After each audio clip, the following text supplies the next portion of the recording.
Hello guys, welcome back to the channel, the Banger Man here, and today we're talking about solo leveling chapter 164.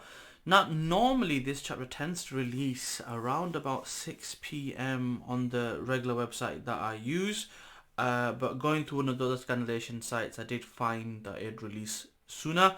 I have left the link in the subreddit, the Manga Man, for those who are aware for this to be there, thus by extension this video will come out sooner.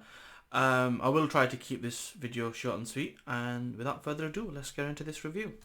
So, the chapter can be split up into points, so we'll kind of go through that and hopefully emphasize that to keep it pretty straightforward.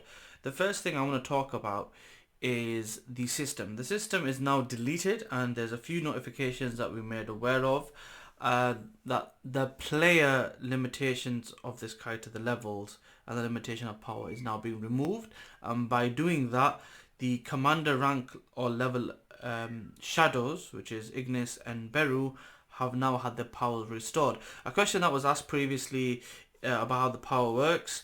Once the opponent becomes a shadow, their power is somewhat weaker than the original opponent was, but as the power of Jin-Woo increased, their power also had the potential to increase as their ranks improved. But when they got to commander level, it was a commander level comparable to Jin-Woo, and now Jin-Woo's power has been unlocked, so has theirs. So that is point number one. Point number two is kind of 2 points in one, but I'm just going to put it together. It's to do with Jin-Woo's father. The way the Frost Monarch speaks to him and calls him, a brilliant light, indicates to me that he is a vessel for a ruler.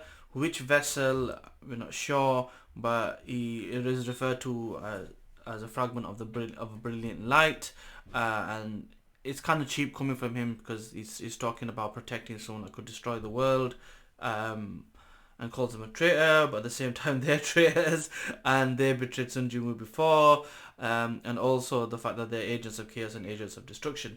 The second point is to do with the fact that Jin-Woo's father is really capable and shows a high level of skill in fighting, as he's easily able to counter and deal with the combination attack of the Beast Monarch and the Frost Monarch, stabbing the Frost Monarch multiple times, kicking him away, and literally stabbing the Beast Monarch in the mouth. It has been shown that he's quite powerful, but at the same time, he probably has a decent level of skill and speed, and maybe not as much as power, but he's more than capable of holding his own, which would put him S-class or possibly national class level. So that's point number two. The next point is realization. So after the Beast Monarch has been stabbed in the upper palate of his head, when he's in this beast form, he literally says he's going to rip Jin-Woo's father apart, and then he gets an eerie feeling and decides to back off, and he realizes that the mana surrounding Jin-Woo has begun to increase, and he's beginning to panic. At this point, Frost Monarch kind of comes out where he's been kicked off, and the Beast Monarch says, "Look, I'm retreating." And he's like, "What about your promise to defeat the Shadow Monarch?" He goes, "Yeah, while he was still human, not when he's fully activated." He goes, "Can you not tell the mana is crying?" And then he runs off. And he says something very interesting, because he says along the lines of, "You weren't there to feel his full power." So he's basically been traumatized. He ran away before, when trying to kill him with Baron, the king of the demons, and he's running away again. So it hypes up the power, the full extent of the power of the Shadow Monarch. The final point is to do with what happens next. So the Frost Monarch essentially says, "I'm going to release my ultimate attack," and he's going to basically freeze the whole area, including Jin-Woo's father, with the Jin-Woo before he activates his Shadow Monarch abilities. It does appear that Jin-Woo's father loses an arm, although the way the panel's being cut and the design kind of blocks it off, possibly for censorship reasons.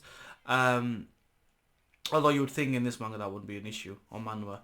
And then we see the release of Beru and Ignis, and they essentially talk down to the Frost King, the Monarch, and say, "Listen, with this kind of power, you shouldn't have the title of King." And then Jin-Woo appears, and he goes, "Oh, it appears that the Beast Monarch has, run away." and he goes, who gave him permission to run? And then it's like a nice, the art is always good in this story in total. And this really is beginning to sound like the end of the Frost Monarch. I was hoping the Beast Monarch would stick around, but ultimately his time will come at some point. But it looks like, the time is near for the end of the Frost Monarch at least, and we'll deal with the Beast Monarch later. So that is a pretty nice and exciting way to end the chapter. It's come out early. I'm going to keep it short. So thank you very much for your time. Thank you for getting this far. And without further ado, I must bid you adieu. Peace.